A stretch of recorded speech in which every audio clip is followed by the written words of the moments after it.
Ahora vamos a continuar con lo que es el tratamiento. En esta parte vamos a hablar sobre los medicamentos que hay disponibles para diabetes, pero cómo hacemos el engranaje de todo este uso de medicamentos va a ser aparte, en lo que es el uso de guías clínicas para el tratamiento de diabetes. El octeto aminoso. Bueno, algunos ejemplos. Si en el paciente diabético acá, punto 1, habíamos dicho que a nivel del páncreas hay disminución de la secreción de insulina. Si es que le falta insulina, ¿qué podemos utilizar como tratamiento? La misma insulina, ¿no? Por ejemplo, acá nos ponen GLP. Claro, hemos dicho que el 60% de la glucosa, disculpen, de la insulina postprandial es estimulada por las incretinas, que son el GLP-1 y el GIP, ¿no? Pero hemos dicho que el GLP-1 es más resistente, el GIP es más endeble, más susceptible a la degradación por el DPP-4. Por lo tanto, utilizamos también agonista del receptor GLP-1. También que podemos utilizar acá, si es que ese páncreas no produce insulina, utilizamos las sulfonilureas. Por ejemplo, la glibenclamida, que es un grupo de fármacos que lo que hacen es estimulan la secreción de insulina, no estimulan la producción, sino la secreción, o sea, como no hacen que el páncreas produzca más insulina, sino que libere la insulina que tiene.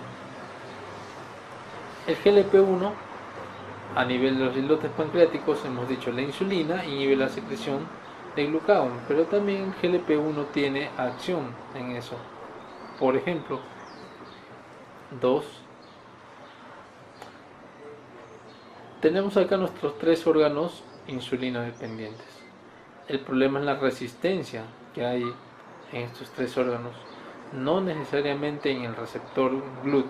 La resistencia a la insulina también se puede dar en toda la cascada bioquímica que se da para la producción de glucosa. Hay fármacos que mejoran la sensibilidad, es decir, disminuyen esta resistencia. A nivel hepático tenemos la metformina, básicamente. Y a nivel extrahepático tenemos a las famosas tiazolidinedionas, un nombre complejo, o glitazonas también se les llama. ¿Ya? También vemos como el GLP-1, agonista del receptor GLP-1, tienen esa función, pero estamos mencionando los más representativos. Acá tenemos 2, 3, 4, 5 y 6. Disminución del efecto incretina. Si le falta incretina, ¿qué hay que darle? Agonista del receptor GLP-1. ¿Y se acuerdan de la enzima que es el DPP-4? ¿Qué es lo que hace? Ataca a las incretinas, la más representativa del GLP-1. Por lo tanto hay que degradar esta enzima. Damos inhibidores de DPP-4. Ya vamos a ver. Y a nivel cerebral pasan muchas cosas. Habíamos por decir, por ejemplo, el GLP-1, una incretina, estimula el efecto de la saciedad a nivel cerebral, a nivel básicamente del hipotálamo, donde está el centro de la saciedad. Por lo tanto, si le falta incretina, démosle incretina, ¿no? Un agonista del receptor de las incretinas. Y es así que tenemos un total de 15 grupos farmacológicos para la diabetes. En realidad son 9, pero de estos 9, 3 se subdividen en 2 y tenemos ya 15. Tenemos los agentes incretinas, los agonistas del receptor de GLP-1, ya hemos hablado de lo que son las incretinas, los inhibidores del DPP-4, agonistas de 2 dopaminérgicos, habíamos dicho que en el paciente diabético está disminuido, inhibidores alfa-glucosidasa, miméticos de amilina, que lo que hacen es disminuyen básicamente la absorción de glucosa, inhibidores del transportador, acá debería ser cotransportador sodio-glucosa tipo 2 a nivel renal. Habíamos dicho que es a través de estos transportadores que se reabsorbe la glucosa, la insulina de por sí, los secretagogos de insulina, las sulfonilureas, metilinidas, es decir, secretagogos, es como que si exprimieran al páncreas. Y de las sulfonilureas, una de las más conocidas acá en nuestro ámbito es la glibenclamida.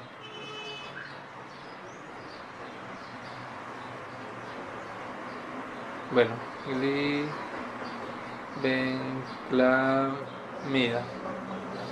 Los sensibilizadores a la insulina, las biguanidas, que la única de uso endocrinológico es la metformina, que sensibiliza, disminuye la resistencia a la insulina a nivel hepático. Las tiazolidinedionas, que son las glitazonas, que disminuyen la resistencia a la insulina a nivel extrahepático, es decir, a nivel del tejido muscular y tejido adiposo. Y los secuestradores quelantes de ácidos biliares, que también no se sabe bien el mecanismo de acción, pero que ahí los mencionamos porque se encuentran disponibles. Y así que clasificamos de estos 15 grupos farmacológicos cuáles son parenterales y cuáles son vía oral, ¿no? Los parenterales son la insulina a la cabeza. Hay insulinas que no son de uso parenteral. Bueno, hay insulina inhalable también, se está utilizando, se está estudiando, pero clásicamente es parenteral. Y otros fármacos que son inyectables son los agonistas del receptor GLP-1, ¿no? Agonistas del receptor GLP-1. Acá le ponen agonistas GLP-1 nada más. Y los amilinomiméticos también son inyectables. Por lo tanto, de los 15 son 3 parenterales y el resto son orales. ¿Ya? Algunas cosas que mencionar de ellos. Por ejemplo, las biguanidas. La historia de las biguanidas es bien amplia, porque comenzaron a ser utilizadas en lo que es malaria, incluso una gripe de las Filipinas ya en el siglo pasado. Pero la única biguanida actual de uso endocrinológico básicamente para diabetes es la metformina. La metformina tiene muchos beneficios, mencionan. Incluso está mencionado para lo que es prevención de cáncer de mama, algunos tipos, cáncer de colon, disculpen. Y algunas consideraciones especiales de la metformina. Si la diabetes tiene fármacos parenterales y fármacos orales, de los orales, ¿cuál es el fármaco más utilizado? Y de forma como monoterapia es la metformina. Por lo tanto, va a ser el fármaco oral más preguntado. La metformina, acá tenemos, su depuración es renal y hepática, básicamente renal. Y cuando la depuración renal de creatinina es menos de 30, ya no se debe utilizar metformina. Y cuando es menos de 60, se disminuye la mitad de la dosis que estaba recibiendo el paciente de metformina.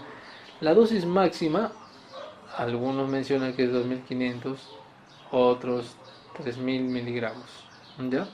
Pero la dosis máxima efectiva, también algunos mencionan que es de 2000 a 2500 miligramos. Quiere decir que si yo le doy más de 2000 o 2500 para algunos autores, no voy a lograr mayor efecto. Por eso ponen dosis máxima 2500 o 3000 miligramos, que en gramos son 3 gramos. Las sulfonilureas, ¿no? La glimepiride, gliburide, glipizide, la glibenclamida, tienen alto riesgo de hipoglicemia. Es decir, porque trabajan, no les importa a este fármaco, trabaja independientemente de los niveles de glucosa. Simplemente directamente estimula la secreción de insulina. Pero, ¿qué es lo que hace la metformina? Por el contrario, sensibiliza la acción de la insulina. Y la insulina se produce, si tiene buena sensibilidad la insulina en un tejido, por lo tanto va a producirse menos, no hay mucho riesgo, no hay riesgo prácticamente de hipoglicemia, al igual que por ejemplo lo que acá no está, los agonistas del receptor GLP-1, bueno, los DPP-4 también, porque el GLP-1 se produce en respuesta a la cantidad de glucosa que hay en sangre, a la cantidad de glucosa que se estimula a nivel enteral. Por lo tanto, el riesgo es bajo de hipoglicemia con el uso de inhibidores de DPP-4, GLP-1. Y con la insulina el riesgo es altísimo, al igual que con las sulfonilureas. Las tiazolidinedionas, que sensibilizan la acción de la insulina a nivel de tejido muscular y tejido adiposo básicamente. Esos son algunos ejemplos por decir. Ya en las próximas revisiones vamos a ver con los casos clínicos cómo es que aplicamos este conocimiento específico. Bueno, acá tenemos el grupo terapéutico de las insulinas y vamos a hacer el uso del siguiente método. Las insulinas se puede clasificar de varias formas. Uno es de acuerdo a su origen. Al inicio había insulinas de origen animal, extraídas de ganado vacuno, porcino, básicamente, ¿no?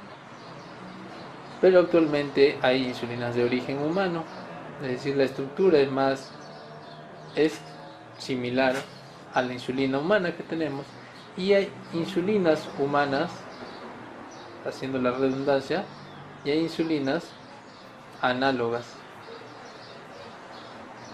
Ambas son insulinas recombinantes, es decir, por ingeniería genética han sido modificadas, pero estas insulinas humanas conservan la estructura de nuestra insulina, y estas análogas son en base a la insulina humana, tienen una alteración molecular, ya sea para que tengan un tiempo de acción más corto o más prolongado, como vamos a ver. Entonces, una forma de clasificar a las insulinas es, en la actualidad ya no hay de origen animal, sino son humanas, estas humanas se clasifican en humanas propiamente dichas y análogas.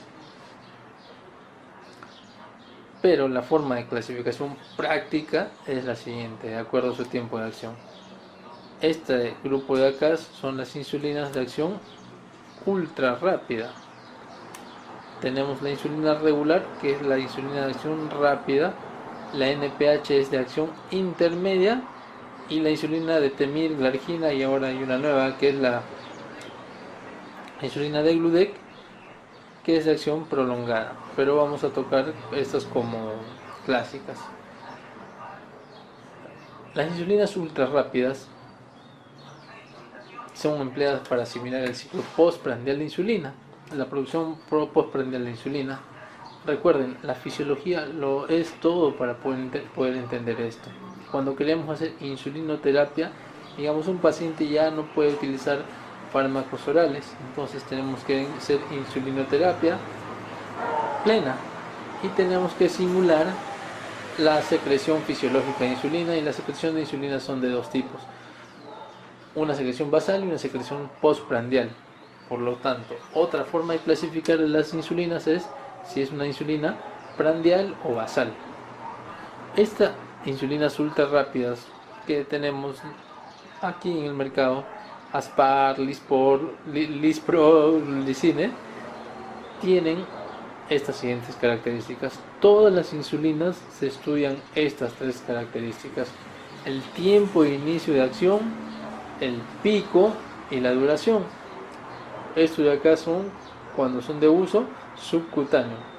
Casi todas comienzan a actuar, acá nos ponen un cuarto de hora, entre los 5 a 10 minutos comienzan a actuar. Las tres hacen su pico aproximadamente a la hora, acá nos ponen 1 a 2 horas, tomamos por referencia 1 hora, y duran entre 3 a 5 horas. Sí, algunos mencionan hasta 6 horas. Estos tiempos, recordamos un principio básico de farmacología, la idiosincrasia. Quiere decir que en algunas personas tiene un efecto diferente, dura más, dura menos, hay diversos factores. Pero en resumen, las insulinas ultra rápidas simulan ¿qué cosa? La secreción prandial o basal de insulina. La secreción prandial, por lo tanto son insulinas prandiales y son de origen humano o análogo. Son análogas porque han sido modificadas para parecer similar la acción para ser modificadas para asimilar la secreción postprandial de insulina. Es decir, su inicio de acción es más o menos a los 5 a 10 minutos, hacen su pico a la hora y duran aproximadamente 5 horas. La insulina regular ¿Es una insulina humana o análoga? Es humana. ¿Y es basal o prandial? Es prandial. Comienza su acción a los 30 minutos de haber sido colocada subcutáneamente. Hace su pico aproximadamente a las 2 horas y dura un poco más, aproximadamente 8 horas. 7 horas es algo más razonable. NPH la colocan y comienza su acción aproximadamente a la hora, incluso a las 2 horas mencionan. Hace su pico aproximadamente a las 4 horas y dura, acá nos ponen entre 16 a 20 horas. Como les digo, es una cuestión independiente de cada persona. Una persona puede durar 16 horas, 20 horas, incluso 12 horas. Vamos a poner acá 12 horas, algo más razonable. Pero recuerden, son tiempos aproximados. Y es una insulina basal o prandial. En primer lugar, es una insulina humana o análoga. Es una insulina humana y es de acción basal. Y como acá ponemos que dura aproximadamente 12 horas, hay que colocarlo 2 veces al día por lo general. Y la insulina basal, similar acá a las insulinas de acción ultra rápida, todas comienzan a actuar básicamente a la hora. No tienen pico, es algo bueno, y duran aproximadamente un día. Es decir, no tienen pico, la colocan, comienza a actuar a la hora y hace una secreción basal, simulando la secreción basal de insulina. En resumen, las insulinas se dividen de acuerdo a su tiempo de acción ultra rápida, rápida de acción intermedia y de acción prolongada, y tenemos que dividir cada una de estas en que si son humanas o análogas. Las dos primeras las dos del medio son humanas y las dos extremas son análogas. Y las dos primeras son prandiales y las dos últimas son basales. Esto también es un cuadro resumen de lo que son los medicamentos, ¿no? Y cómo actúan a la cabeza la insulina. Al paciente diabético le falta insulina, tenemos la insulina. Tiene problemas de filtración de glucosa, reabsorbe más glucosa, démosle inhibidor del cotransportador de glucosa tipo 2. Tiene problemas de resistencia insulínica a nivel hepática, démosle un fármaco que mejore la resistencia como la insulina. Para la insulina, como es la metformina, que pertenece al grupo de las biguanidas, tenemos disminución de la producción de incretina, démosle análogos del receptor de GLP-1 o inhibidores de la enzima que degrada la sincretina, que es el DPP4, y así vamos viendo y concatenando cómo es que la fisiología y la fisiopatología nos ayuda a entender lo que es la terapéutica, la diabetes. Teniendo todas estas herramientas terapéuticas, vamos a poder integrarlos en lo que es una guía clínica, y así vamos a poder desarrollar mejor nuestros casos clínicos más adelante, como vamos a ver. Es lo mismo que habíamos presentado anteriormente, para que recuerden lo que es el octeto minoso, sus diversas armas terapéuticas. Es un tratamiento fisiopatológico, se llama, porque entendemos la fisiología, entendemos que a nivel de estos órganos hay alteraciones fisiopatológicas, y damos de acuerdo a la vía fisiopatológica un tratamiento que trate de bloquear este mecanismo fisiopatológico. Eso sería todo, las armas terapéuticas que tenemos, las más conocidas para el tratamiento de diabetes, y así poder dar tratamiento adecuado. Nos vemos en el siguiente capítulo, que va a ser el tratamiento pero ya integrado en guías clínicas. Gracias.